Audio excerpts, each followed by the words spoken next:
Video کو like کریں، ہمارے چینل کو سبسکرائب کریں اور بیل آئیکن ضرور پریس کریں۔ نحمده ونصلي على رسوله الكريم اما بعد فاعوذ بالله من الشيطان الرجيم بسم الله الرحمن الرحيم الاشياء التي لا يجوز فعلها في الصوم، وہ امور جو روزے کی حالت میں جائز نہیں، یعنی روزے کی حالت میں کچھ کام نہیں کرنے چاہیے کیونکہ ان کے کرنے سے انسان کا روزہ خراب ہوتا ہے۔ غیبت کرنا، جھوٹ بولنا، گالی دینا، لڑائی جھگڑا کرنا روزے کی حالت میں بدرجہ اولا ناجائز ہے۔ عن ابی ہریرہ رضی اللہ عنہ قال قال رسول اللہ صلی اللہ علیہ وسلم من لم يدع قول الزور والعمل به فليس لله حاجة في ان يدع طعامه وشرابه رواہ البخاری۔ حضرت ابو ہریرہ رضی اللہ عنہ سے روایت ہے، نبی اکرم صلی اللہ علیہ وسلم نے فرمایا، جو شخص روزہ رکھ کر جھوٹ بولنا اور اس پر عمل کرنا ترک نہ کرے، یعنی چھوڑے نہیں، تو اللہ تعالیٰ کو اس بات کی کوئی حاجت نہیں کہ وہ کھانا پینا چھوڑ دے۔ اسے بخاری نے روایت کیا۔ یعنی روزہ صرف حلال کھانے پینے سے بچنے کا نام نہیں، بلکہ روزہ حرام باتوں سے بھی بچنے کا نام ہے، کیونکہ جس طرح کوئی چیز کھانے سے روزے کو نقصان پہنچتا ہے، اسی طرح غلط باتیں کرنے سے، اور جن میں خاص طور پر جھوٹ اور گالی اور لڑائی جھگڑا جو ہے وہ انسان کے روزے کو نقصان دیتے ہیں۔ تو ان تمام امور سے بچنے کی ضرورت ہے، اور روزے کا تو اصل مقصد ہی یہی ہے کہ انسان ان چیزوں سے پرہیز کرے اور ان چیزوں سے بچنے کی پریکٹس کرے۔ عن ابی ہریرہ قال قال رسول اللہ صلی اللہ علیہ وسلم الصیام جنۃ واذا كان يوم صوم احدكم فلا يرفث ولا يسخب فان سابه احد او قاتله فليقل انی امرؤ صائم، رواہ البخاری۔ حضرت ابو ہریرہ رضی اللہ عنہ سے روایت ہے کہ رسول اکرم صلی اللہ علیہ وسلم نے فرمایا، روزہ ڈھال ہے، لہذا جب کوئی روزہ رکھے تو فحش باتیں نہ کرے، بےہودہ پن نہ دکھائے۔ اگر کوئی دوسرا شخص روزہ دار سے گالی گلوچ کرے یا جھگڑے تو روزہ دار کہہ دے کہ بھائی میں روزے سے ہوں، یعنی تمہاری باتوں کا جواب نہیں دے سکتا۔ اسے بخاری نے روایت کیا۔ تو اس سے کیا پتہ چلتا ہے کہ روزہ بذات خود انسان کو برے کاموں سے اور بری باتوں سے بچانے والا ہے۔ تو پہلی بات تو یہ کہ روزے دار کو خود سوچنا چاہیے، خود خیال کرنا چاہیے، احساس کرنا چاہیے کہ وہ روزے کی حالت میں کوئی بے حیائی کی بات، کوئی لڑائی جھگڑا، گالی گلوچ اپنی زبان سے نہ نکالے، اور نہ ہی کسی قسم کا شور ہنگامہ کرے، کیونکہ عربی کی عبارت میں لفظ یسخب ہے، یعنی بیکار کی باتیں، شور ہنگامہ اور نان سینس، ان چیزوں سے پرہیز کرنا چاہیے۔ اگر ایک انسان خود بچ رہا ہے لیکن دوسرے بے وجہ اس پر مسلط ہو رہے ہیں اور آ کے اس کو غلط باتیں سناتے ہیں یا جھگڑا کرتے ہیں اس سے، تو روزے دار کو کہنا چاہیے کہ میں روزے سے ہوں، یعنی وہ ان کی باتیں نہ سنے اور ان پہ توجہ نہ کرے، اور انہیں یہ بتا دے کہ میرا روزہ مجھے ان کاموں سے روکتا ہے، میں اس کام میں شریک نہیں ہوں گا۔ اور ویسے بھی اگر دیکھا جائے تو لڑائی بڑھتی ہے جواب دینے سے، ہاں میں ہاں ملانے سے، یا کسی کو بھی غلط کام پہ انکریج کرنے سے وہ غلطی اور خرابی اور بڑھنا شروع کر دیتی۔ تو جب ایک شخص ان سارے جھگڑوں اور گالیوں اور فضول باتوں کے جواب میں ایک بات کہہ دے کہ میں روزے سے ہوں، تو بات آگے نہیں بڑھے گی، فلرش نہیں کرے گی۔ روزے کی حالت میں بےہودہ، فحش اور جہالت کے کام یہ گفتگو منع ہے۔ عن ابی ہریرہ رضی اللہ عنہ قال قال رسول اللہ صلی اللہ علیہ وسلم لیس الصیام من الاکل والشرب انما الصیام من اللغو والرفث وان سابک احد او جہل علیک فلتقل انی صائم انی صائم، رواہ ابن خزیمہ۔ حضرت ابو ہریرہ رضی اللہ عنہ کہتے ہیں کہ رسول اللہ صلی اللہ علیہ وسلم نے فرمایا، روزہ کھانے پینے سے رکنے کا نام نہیں بلکہ بےہودہ اور فحش کاموں سے رکنے کا نام ہے، لہذا اگر روزہ دار سے کوئی گالی گلوچ کرے یا جہالت سے پیش آئے تو اسے کہہ دینا چاہیے کہ میں روزے سے ہوں، یعنی میں تمہاری باتوں کا جواب نہیں دوں گا۔ اسے ابن خزیمہ نے روایت کیا۔ تو اس حدیث سے کیا پتہ چلتا ہے کہ روزہ کھانے پینے سے رکنے کا نام نہیں بلکہ بےہودہ باتوں سے رکنے کا نام ہے۔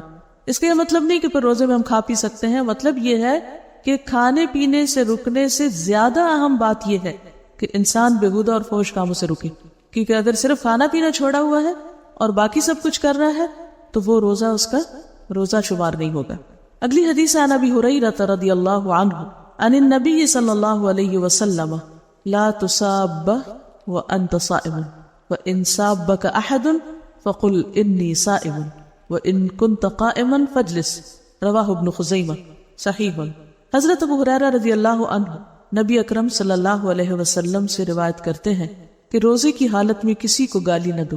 اگر کوئی دوسرا گالی دے تو اسے کہہ دو کہ میں روزے سے ہوں. اگر کھڑے ہو تو بیٹھ جاؤ. اسے ابن خزیمہ نے روایت کیا.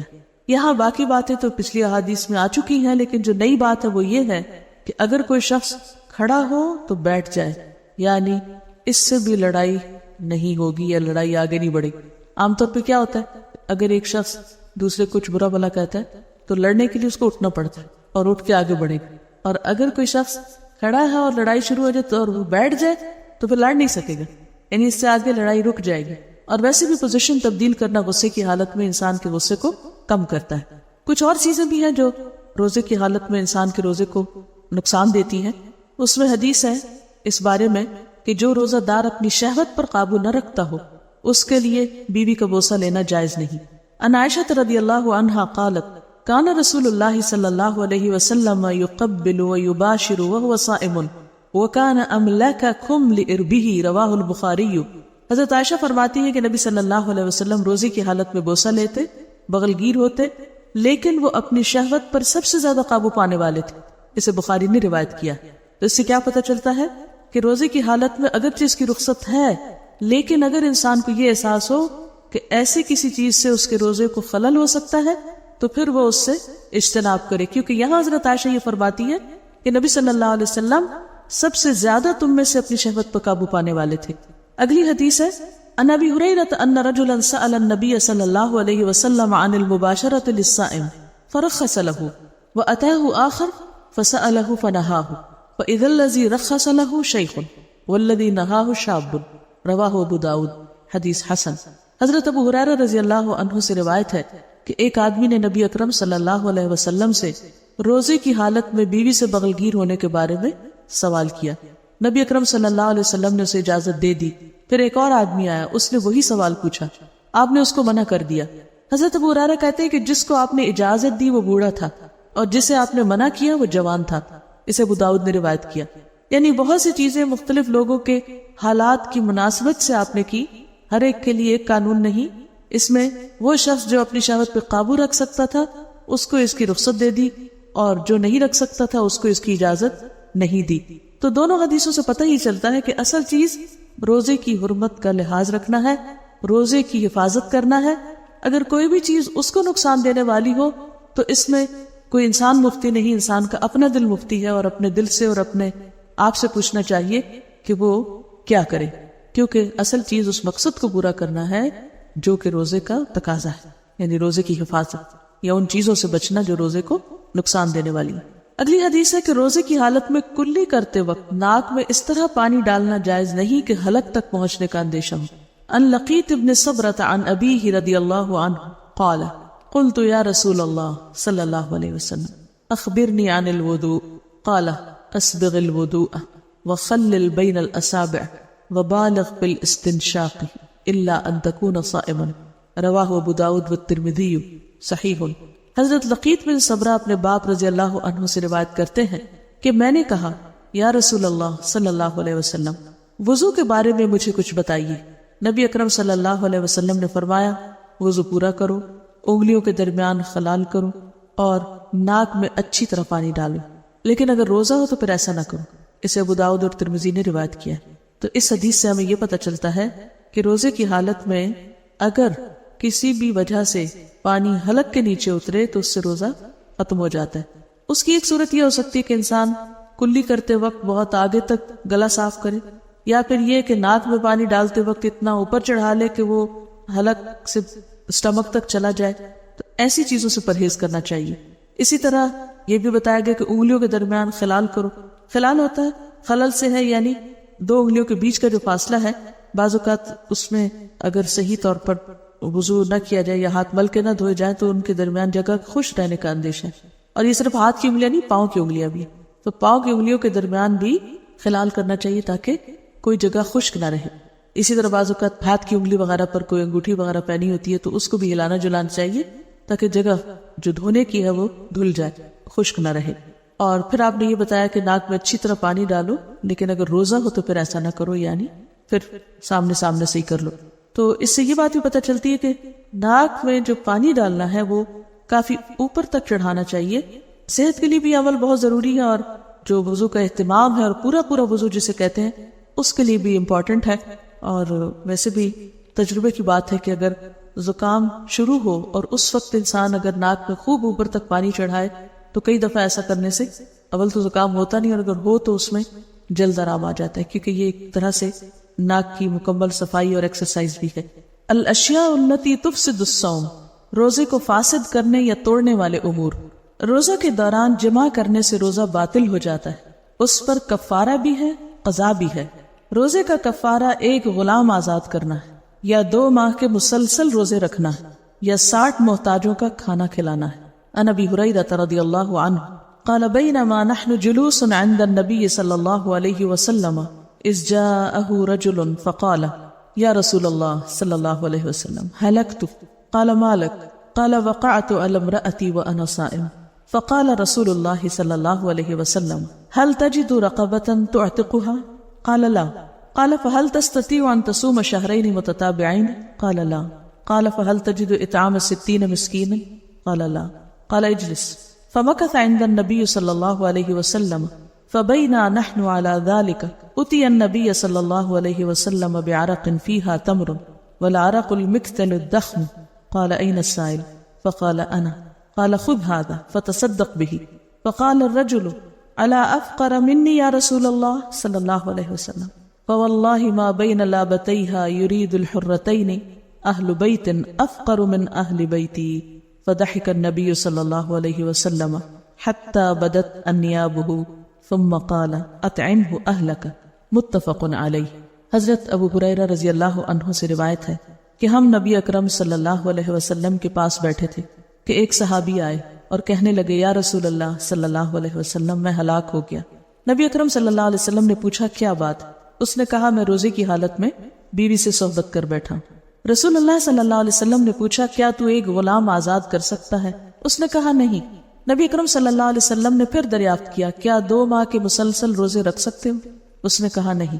نبی اکرم صلی اللہ علیہ وسلم نے پھر پوچھا کیا 60 مسکینوں کو کھانا کھلا سکتے ہو؟ اس نے عرض کیا نہیں. نبی اکرم صلی اللہ علیہ وسلم نے فرمایا اچھا بیٹھ جاؤ. نبی اکرم صلی اللہ علیہ وسلم تھوڑی دیر رکے. ہم بھی اسی حالت میں بیٹھے تھے کہ نبی اکرم صلی اللہ علیہ وسلم کی خدمت میں کھجور کا ایک عرق لایا گیا. عرق بڑے ٹوکرے کو کہا جاتا ہے. نبی صلی اللہ علیہ وسلم نے فرمایا مسئلہ پوچھنے والا کہاں ہے؟ اس نے عرض کیا میں حاضر ہوں. نبی اکرم صلی اللہ علیہ وسلم نے فرمایا یہ کھجوریں لے جاؤ اور صدقہ کر دو. اس نے عرض کیا یا رسول اللہ صلی اللہ علیہ وسلم کیا صدقہ اپنے سے زیادہ محتاج لوگوں کو دوں؟ واللہ مدینہ کی ساری آبادی میں کوئی گھر میرے گھر سے زیادہ محتاج نہیں. رسول اللہ صلی اللہ علیہ وسلم ہنس دیے یہاں تک کہ نبی اکرم صلی اللہ علیہ وسلم کی ڈاڑیں نظر آنے لگی. نبی اکرم صلی اللہ علیہ وسلم نے فرمایا اچھا جاؤ اپنے گھر والوں کو ہی کھلا دو. اسے بخاری اور مسلم نے روایت کیا ہے. یہ ہے اسلام کا حسن اور اسلام کی رعایت. اب اس میں آپ دیکھیے کہ جو بات پتہ چل رہی ہے وہ یہ ہے کہ انسانی کمزوری یا انسانی بھول چوک کی وجہ سے اگر انسان سے ایسا کوئی گناہ ہو جائے تو پھر اس کا کفارہ ادا کرے. اور کفارے میں کیا ہے؟ غلام آزاد. اگر غلام نہیں تو پھر اس کے بعد 2 ماہ کے روزے. اور اس میں انسان یہ نہیں کہ مستی سے صرف کہ نہیں مجھ سے روزے نہیں رکھے جاتے، نہیں، یہ دیکھا جائے گا کہ اس کی صحت اور اس کی جسمانی حالت کیسی ہے. اگر کوئی 1 مہینہ رمضان کے روزے رکھ سکتا ہے تو وہ 2 بھی رکھ سکتا ہے. تو یعنی جو شخص رمضان کے روزے رکھ لے تو پھر اس کا مطلب یہ ہے کہ وہ اس قابل ہے.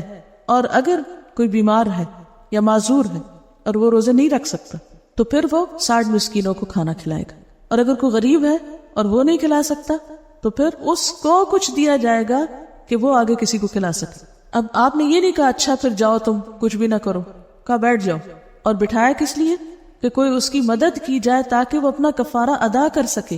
کیونکہ روزے کی عبادت اتنی اہم عبادت ہے کہ یہ نہیں کہ ایسے انسان جان بوجھ کے توڑ دے، اس کو مذاق میں توڑ دے یا کسی وجہ سے یا مستی میں، اور پھر اس کے بعد کہ نہیں وہ تو فلاں صحابی نے ایسا کیا تھا، انہوں نے کچھ بھی نہیں کیا تھا تو میں بھی کچھ نہیں کر. نہیں، اس سب کے پیچھے وجہ ہے کیونکہ انتہائی فقیر شخص تھا، لہٰذا غلام کہاں سے آزاد کرتا؟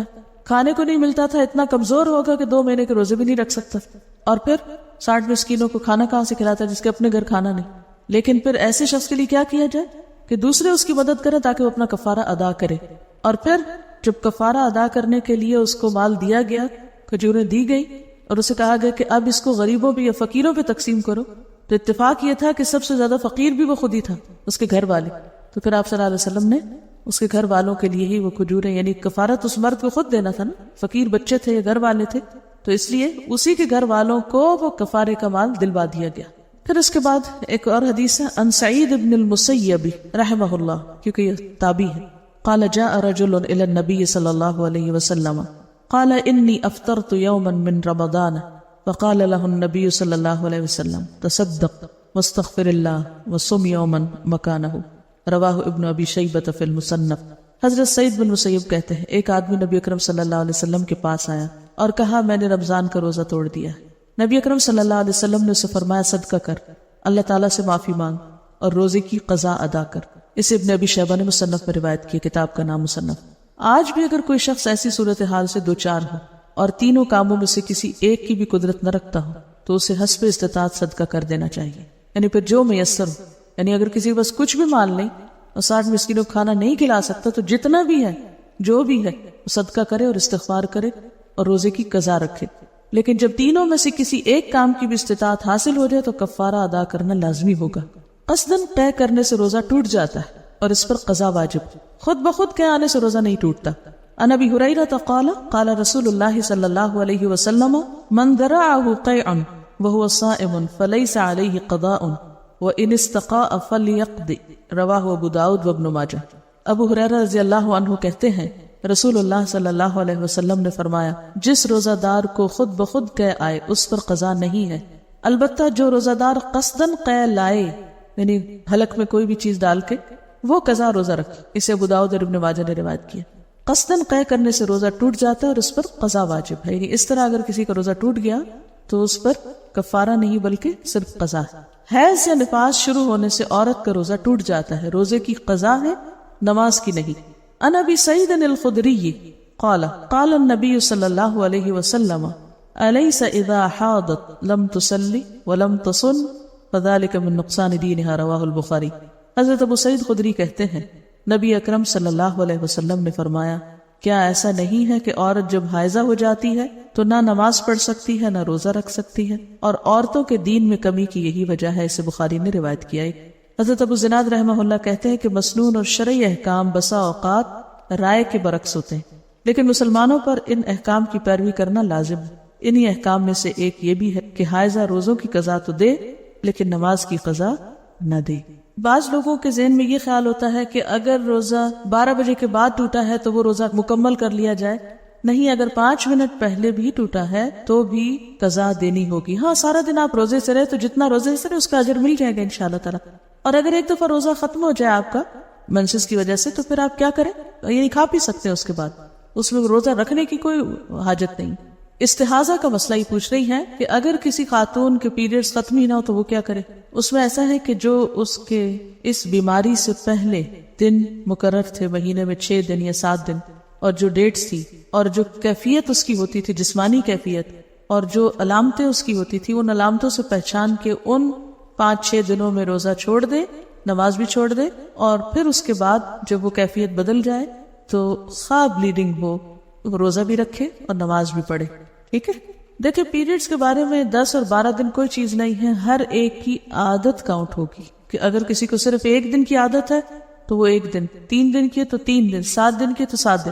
بعض لوگوں کا یہ بھی سنا گیا ہے کہ وہ 7 دن سے پہلے نہاتے ہی نہیں، انہوں نے بچپن سے یہ سن رکھا کہ 7 دن کے بعد نہانا ہے، ہفتے بعد نہانا۔ تو یہ سب جہالت کی باتیں ہیں، ہر عورت کی عادت فرق ہوتی ہے، اور اس میں آپ دیکھیے کہ ماؤں کی ذمہ داری بنتی ہے کیا، کہ جب بچیوں کو پیریڈ شروع ہو تو ان سے باقاعدہ ڈائری مینٹین کروائیں، وہ مارک کریں کب شروع ہوئے کب ختم ہوئے، اور کم از کم 3 مہینے اس اپنی عادت کو جائزہ لیں، اور اس سے پتہ چل جائے گا کہ ہاں ریگولر ہے یا ارریگولر ہے، یا مہینے میں 3 دن ہے یا 5 ہے، یا 5 ہے اور 4 ہے۔